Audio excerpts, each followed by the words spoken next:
Ebikolwa by'abatume essuula 2. Awo olunaku olwa Pentekote ne lutuuka. Ku olwo abakkiriza bonna baali bakuŋŋaanidde mu kifo kimu. Amangu ago ne wabaawo okuwuuma okwava mu ggulu, nga kulinga okuwuuma kw'empewo ey'amaanyi ennyo, ne kujjula ennyumba yonna mwe baali batudde. Awo ne balaba ennimi eziringa ez'omuliro nga zeeyawuddemu, ku lulimi ne lubeera ku buli omu ku bo. Bonna ne bajjuzibwa Mwoyo Mutuukirivu, era ne batandika okwogera mu nnimi eza buli ngeri, nga Mwoyo Mutuukirivu bwe yaziboogeza. Mu Yerusaalemi mwalimu Abayudaaya, abasajja abajjumbira eddiini, abaali bavudde mu buli kitundu kya nsi. Bwe baawulira okuwuuma okwo ne bakuŋŋaana bangi, ne basamaalirira, kubanga buli omu yawulira abakkiriza Kristo nga boogera mu lulimi lwe, ne bawuniikirira, ne beewuunya nga bagamba nti, abantu bano bonna aboogera si Bayudaaya? Kale lwaki ffe ffenna tubawulira nga boogera mu nnimi z'ewaffe gye twazaalirwa? Tuva mu Paluti, Mediya ne Elamu, mu Mesopotamiya, Buyudaaya ne mu Kapadokiya, mu Ponto ne mu Asiya, mu Firigiya ne mu Pamfiriya, mu Misiri ne mu bitundu ebya Libiya okumpi ne Kireene. Abamu tuva Roma nga tuli Bayudaaya, awamu n'abamawanga amalala abasoma Ekiyudaaya, era abalala bava mu Kuleete ne mu Buwarabu. Kyokka ffenna tubawulira nga boogera mu nnimi zaffe eby'amaanyi Katonda by'akoze. Bonna nga basamaaliridde era nga basobeddwa, ne beebuuzaganya nga bagamba nti, kiki kino? Naye abamu ne beesekera ne bagamba nti, batamidde mwenge musu. Awo Peetero ng'ali n'abatume abalala 11 n'ayimirira, n'akangula ku ddoboozi n'agamba nti, Bayudaaya bannange, nammwe mwenna ababeera mu Yerusaalemi, muwulirize, mutegeere bye ŋŋenda okwogera. Abantu bano tebatamidde nga mmwe mwe mulowooza, kubanga kati essaawa zikyali 3 ez'okumakya. Wabula kino kyekyo omulanzi Yoweeri kye yayogera nti, Katonda agamba nti, mu nnaku ez'oluvannyuma ndigabira abantu bonna Mwoyo wange. Batabani bammwe ne bawala bammwe baliranga ebirijja.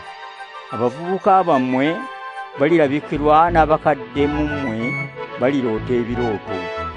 Kyamazima mu nnaku ezo abaddu bange n'abazaana bange ndibagabira Mwoyo wange ne balanga ebirijja. Ndikola ebyamagero ku ggulu n'ebyewuunyisa ku nsi. Walibaawo omusaayi n'omuliro n'omukka ogukutte. Enjuba eribikkibwa ekizikiza, n'omwezi gulimyuka ng'omusaayi. Ebyo bye birikulembera olunaku lwa Mukama olukulu era olw'ekitiibwa. Era buli alikoowoola Mukama alirokolebwa. Abayisirayiri, muwulire ebigambo bino. Yesu Omunnazaaleeti ye musajja Katonda gwe yakakasa nti ye yamutuma. Kino kyalabikira mu by'amaanyi n'ebyamagero n'ebyewuunyo Katonda bye yamukozesa mu mmwe, nga nammwe bwe mumanyi. Yesu oyo yaweebwayo nga Katonda bwe yali amaze okuteesa n'okumanya, ne mumukwasa abantu ababi okumukomerera ku musaalaba, ne mumutta. Kyokka Katonda yamuzuukiza n'amuggya mu bulumi bw'okufa, kubanga okufa kwali nga tekuyinza kumunywereza ddala. Dawudi yamwogerako nti, nalaba Mukama ng'ali nange bulijjo, ng'ali kumpi nange nneme okusagaasagana. Omutima gwange kyeguva gusanyuka, n'ebigambo byange ne bijjula essanyu. Era nze wadde ndi wa kufa, nja kusigala nga nnina essuubi. Kubanga tolireka mwoyo gwange magombe, era toliganya mutukuvu wo kufunda. Wandaga amakubo agatuuka mu bulamu. Olinzijjuza essanyu kubanga oli nange. Abooluganda, nnyinza okubategeeza ebifa ku jjajjaffe omukulu Dawudi nga sirina kutya. Dawudi oyo yafa n'aziikibwa, n'amasiro ge gali wano ewaffe n'okutuusa kati. Dawudi yali mulanzi, era yamanya Katonda kye yamusuubiza ng'alayira n'okulayira nti omu ku bazzukulu be alisikira entebe y'obwakabaka bwe. Era yamanya ebiribaawo, n'ayogera ku kuzuukira kwa Kristo ng'agamba nti teyalekebwa magombe era n'omubiri gwe tegwavunda. Yesu oyo Katonda yamuzuukiza, era ffe tukakasa okuzuukira kwe. Bwe yamala okulinnyisibwa n'aliraana Katonda ku ludda lwe olwa ddyo, era n'afuna Mwoyo Mutuukirivu eyamusuubizibwa Katonda Kitaawe, n'alyoka agaba ekirabo kye kino kye mulabye era kye muwulira. Dawudi teyalinnya mu ggulu, so ye yennyini yagamba nti, Katonda yagamba Mukama wange nti, tuula ng'oliraanye ku ludda lwange olwa ddyo, okutuusa lwe ndifuula abalabe bo ekirinnyibwako ebigere byo.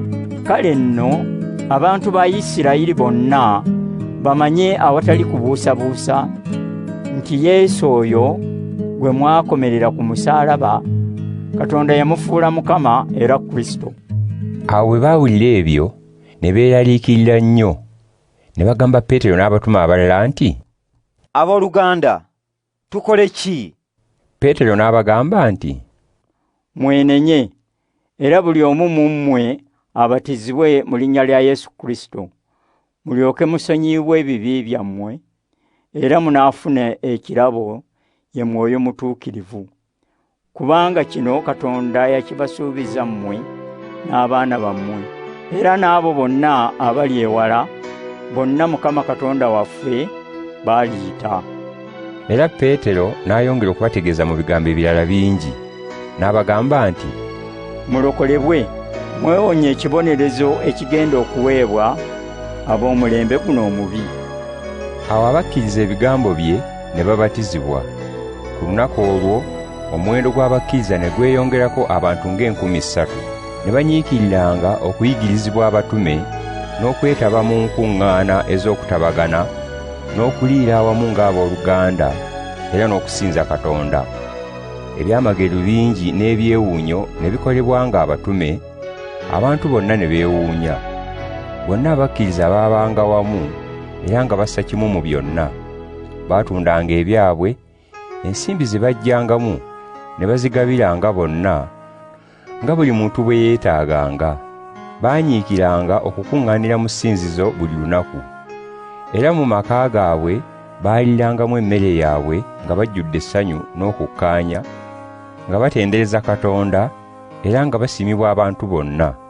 Buli lunaku Mukama yabongerangako abo abaalokolebwanga.